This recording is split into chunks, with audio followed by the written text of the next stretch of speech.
Good morning, Bakersfield. How are you doing out there? Well, I want to start first by thanking you for the work that you do.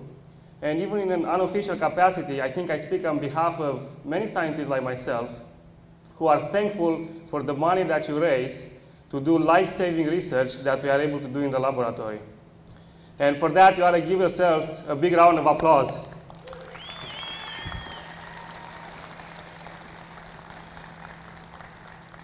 Today, I want to speak to you about medical research that pertains to treatment of cancer, and mainly about basic research.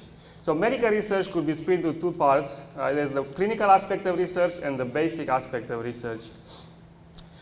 Clinical aspect of research is aimed at drug discovery, prevention, diagnosis, and treatments. But I work in what is known as basic research. And I want to introduce this aspect of research to you because the American Cancer Society is more and more involved in funding basic research. So what is basic research? I took a quote from Wikipedia because I like the way they put it there. So I'm going to quote to you. Basic research is research carried out to increase understanding of fundamental principles. It is not intended to yield immediate commercial benefits. However, in the long term, it is the basis for many commercial products and applied research, end quote. So, an understanding of fundamental principles of cancer will aid us in discovering better treatments for tomorrow. So this kind of basic research is the type of research that is done at universities. Like, for example, I work at the University of Southern California.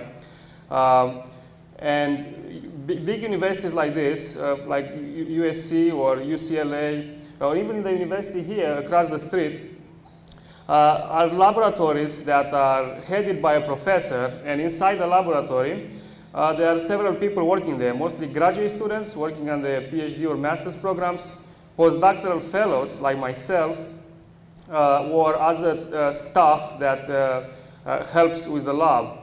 And it is in my capacity of a postdoctoral fellow that I received a training fellowship from ACS.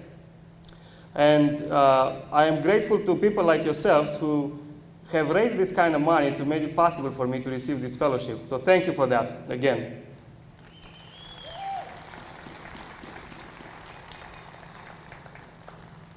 So I know I want to tell you a bit about what I do, because you may wonder what is exactly that he does in that lab there that he calls basic research.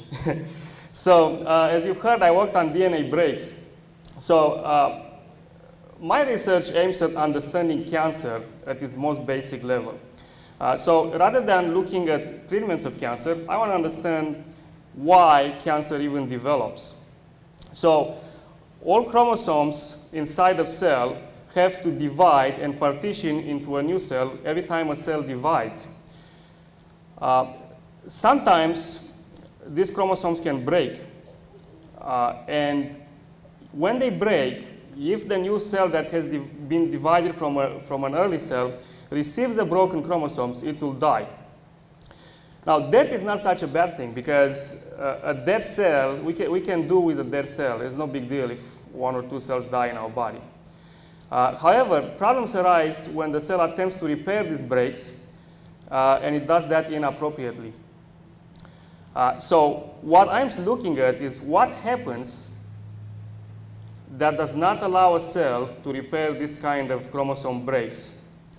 And if you survey a lot of cells from different cancers, you often see that there are a lot of chromosomes reorganized, some pieces of them broken, attached to other chromosomes, and so forth. And the question is, what kept those cells from properly repairing those chromosomes? And we believe, as scientists, that an understanding of these fundamental principles will lead to better treatments tomorrow. So, one thing you may ask yourself is, how does the community, or even yourselves, or all of us, benefit from this kind of research?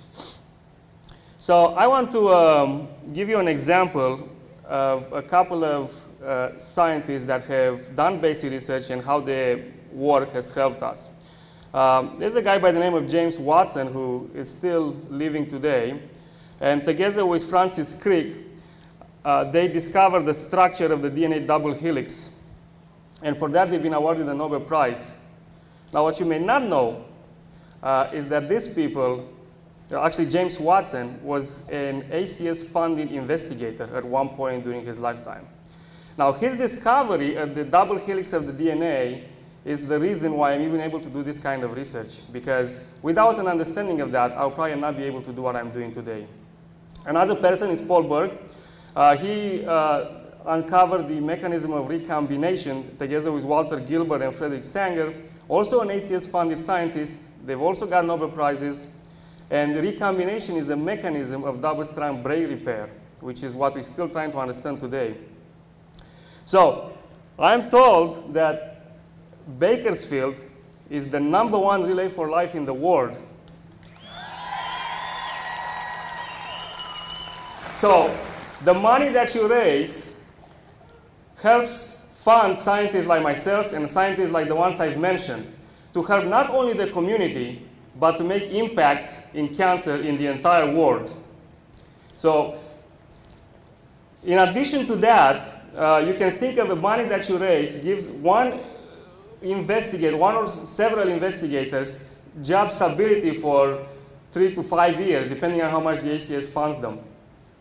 Now, where does other money come from? So there are other agencies like the NIH or the NSF, that's National Institute of Health or National Science Foundation. We can also get money from them. But ACS contributes significantly to basic research in addition to these agencies.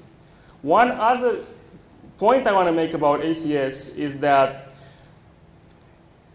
it is not subject to political climate like the National Institute of Health or the NSF, because it's an independent company. So, you know, the money from the NIH or the NSF, sometimes there's more, sometimes there's less. And the budget is determined by Congress. But who determines the budget for ACS? You do. So depending on how much money you raise, that's how much money we have to do research. So again, thank you for that.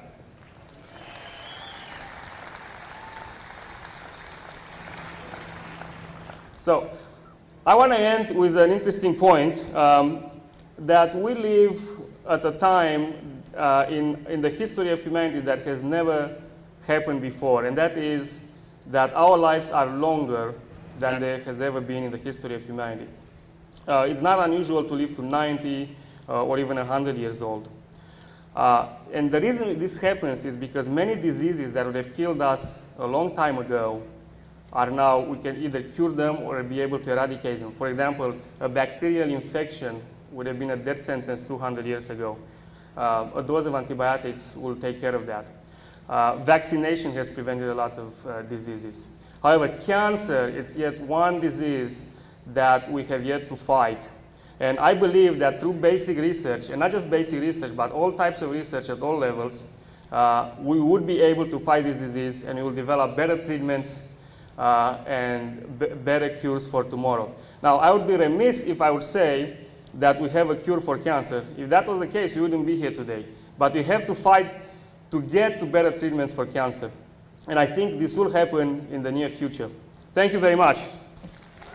Ladies and gentlemen, Dr. Ruben Petreaca.